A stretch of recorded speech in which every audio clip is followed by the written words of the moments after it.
Welcome back to the Sales Revolution. I'm Ingrid Maynard, founder and managing director of the Sales Doctor. And today is a solo episode. I'm talking about the conditions that I think the Australian economy is going to face next year. Now, I don't mean to be alarmist, and I certainly don't want to be talking the economy down.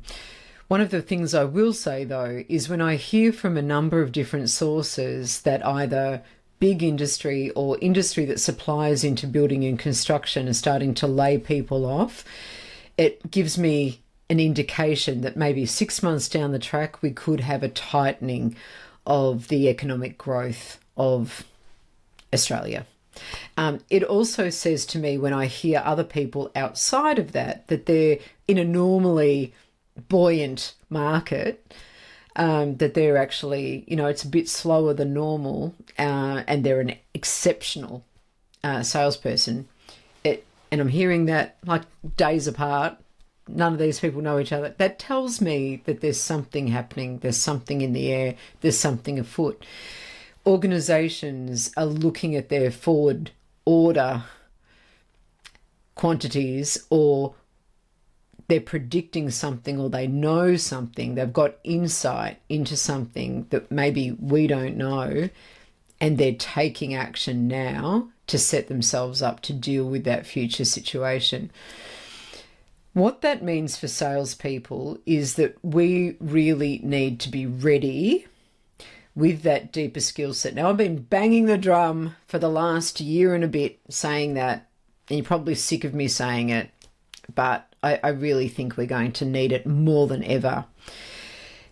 Instead of focusing in on sales skills, however, I really believe that if you're an organisation and your budget's going to be squeezed, and you're thinking, but we need to really arm our salespeople with the right tools, the right behaviours, the right skills to go out there. You've been saying that for ages, Ingrid. Why wouldn't we train our salespeople?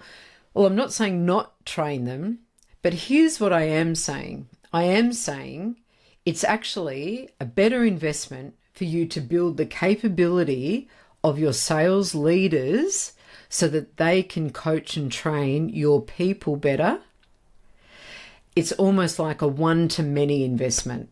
So instead of spending a lot of money, or even not a lot of money, but money, it's your money that you're not going to get back straight away on your salespeople, hoping that it's going to give you an ROI, my suggestion is to spend it instead with the sales leaders so that they can build the capability of their team members in the right way. That is going to give you lots of advantages. So let me paint it up with a bit of context, because I love doing that. Sales leaders are squeezed from the top down and from the bottom up.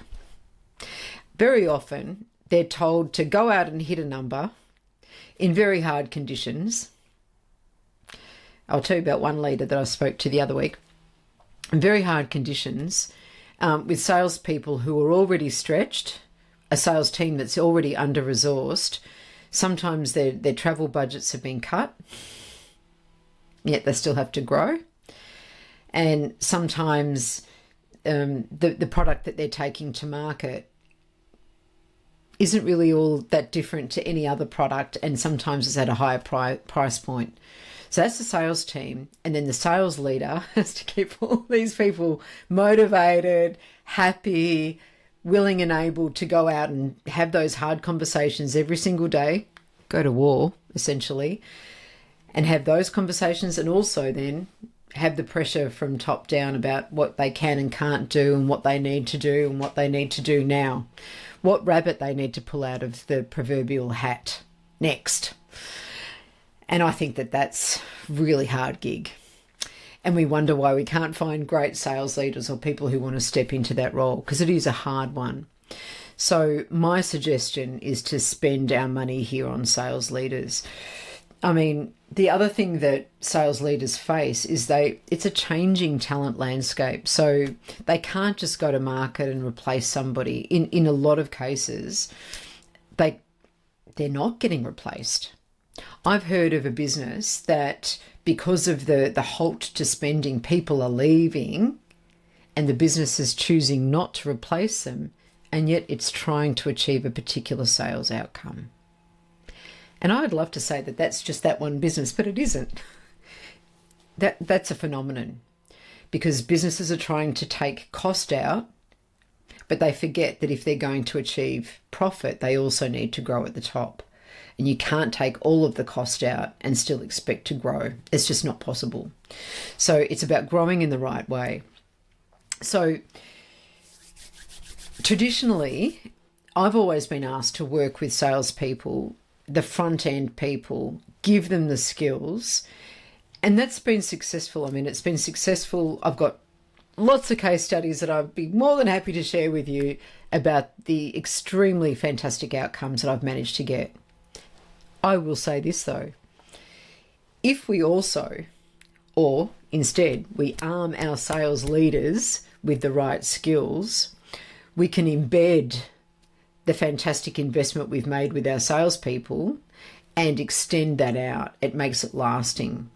But let's just say we don't spend our money on the front end and we just spend it on the sales leaders. Here are some of the outcomes that you can rightly expect. Number one is you're going to have somebody who's educated, who feels confident and competent in the way that they lead their team. There are 3 behaviours that I talk about with sales leadership, and that's leading, coaching and managing. I think you might have heard that in a previous episode of mine. But leading, coaching and managing. The coaching aspect is twofold.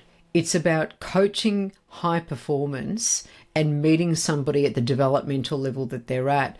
But you can also teach your sales leaders to be good trainers so that when they come together, when their teams come together in sales meetings, they can use that as a training opportunity to really arm them with the right skills, and then they can coach the behaviours that underpin the successful execution of those skills. And what happens then? Well, a lot of other great outcomes happen. Number one is you build the capability set of the sales leader, which means you get an exponential return, because as they grow, their capability grows, their ability to generate high performance from their team grows, so revenue grows. They're more likely to stay because they're being invested in, so you don't run the risk of them just having a carrot dangled in front of them and off they go, because they're being invested in and supported. And now they've got some structure to apply to their instincts around what it is that they need to do. The second thing that you get too is you build deeper levels of loyalty within a sales team to their leader, because all of a sudden that leader has a broader skill set to lead, coach and manage an array of different developmental levels, different personalities, different communication styles, different challenges, enable people in a different way, and be a lot more structured about how they go about doing it. So you get consistency happening, and you also get a high level of effectiveness happening, and you can measure all of that stuff as well. So that retention piece is gold. When you've got a highly retained sales team, it means that there's high degrees of customer trust. You also get customer retention, which is where profit comes from, and growth. It all flows. To me, investing in your sales leaders is possibly next year in particular going to be the smartest investment you make. If you do nothing else but invest in your sales leader, it's going to pay dividends. It's going to pay dividends. Most sales leaders come to the role because they've been great at selling. Unfortunately, unless they're invested in and given the skills to actually know how to be a good sales leader, and there is a particular skill set around all of those qualities, what ends up happening is they try to turn everybody else into them because that's all they know. They know how they were successful and they don't know how anyone else was successful. But the other thing too, with a lot of naturally gifted salespeople, they don't know how they were successful. They don't know. They can't unpack it. They just be like me.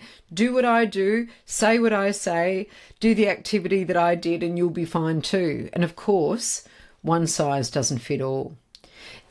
And without that broadening out of their skill set, they're just not going to get there.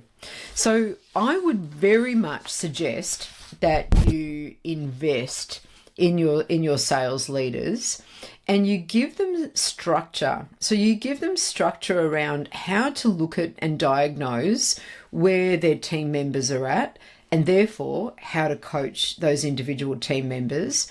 You give them structure around how they have their sales pipeline meetings, and you arm them with the right tools. You give them structure around how they're going to have their one-on-one coaching sessions with their team members, and you give them structure around how they're going to conduct their in-field coaching sessions. You also give them structure around how they can train certain skills that they're seeing that there might be gaps in their team with. You get them to understand the difference between coaching and training and how the two complement one another.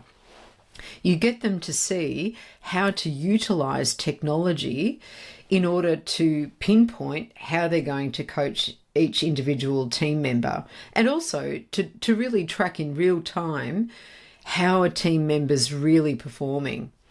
There are certain AI mechanisms these days that are not just ChatGPT and not just, Perplexity or any of those AIs, but they are bespoke to selling that are real enablers. And when we're squeezed for time, we need things that speed up or automate a lot of those tasks so that a sales leader doesn't have to pore over data in order to analyze how they can help each team member or their entire team structure their portfolios or treat their regions in a different way with activity so that they can achieve their targets. They need immediate access to the right data that's going to enable to inform them to do that in a much more strategic way. They also need to look at leading metrics and lagging metrics. Very often, sales leaders are just left with a dashboard in a CRM, and they're all lagging metrics. They're all the things that have happened, but they don't measure the things that will make those lagging metrics actually be achieved, the lagging metrics that we're trying to hit our sales targets. But also it might be a margin target that we're trying to hit. It might be a customer number or an order number that we need to hit. So we need to arm our sales leaders, ladies and gentlemen. We really do, and we need to invest there. They're often forgotten. We spend a lot of money at the front end and we neglect the people who are being squeezed from both sides, and then we wonder why they leave. And we say it's money. I mean, if it was a salesperson and they said, oh, the customer said it was price, we'd go, well, we know it wasn't price. I mean, it's the same when a great sales leader says, oh, well, I was offered more money. If they were invested in, if they were valued, if it was demonstrated that we really care about you and we want to give you every chance to be successful with the people that you've got in the conditions that you're operating in, which are going to be tough, and it's going to be tough everywhere. I mean, how much more likely are they to be loyal to you, to go above and beyond for you, to work harder for you, to demonstrate that hiring them was the best decision you'd made? I think it's a no-brainer. I don't think that next year is going to be easy. And so that means we need to be better. And that means also that we need different capabilities than what we've had before, because I think what's coming isn't something that we've seen to date, the conflation of pressures. So we need different qualities. If you'd like to find out more about how I might be able to help, please email me, admin@thesalesdoctor.com.au. Until next time on The Sales Revolution, God bless and take care.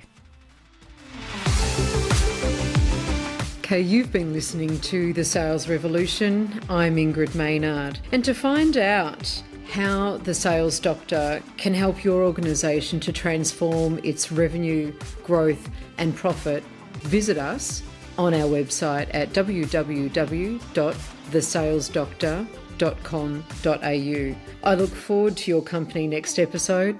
Bye for now.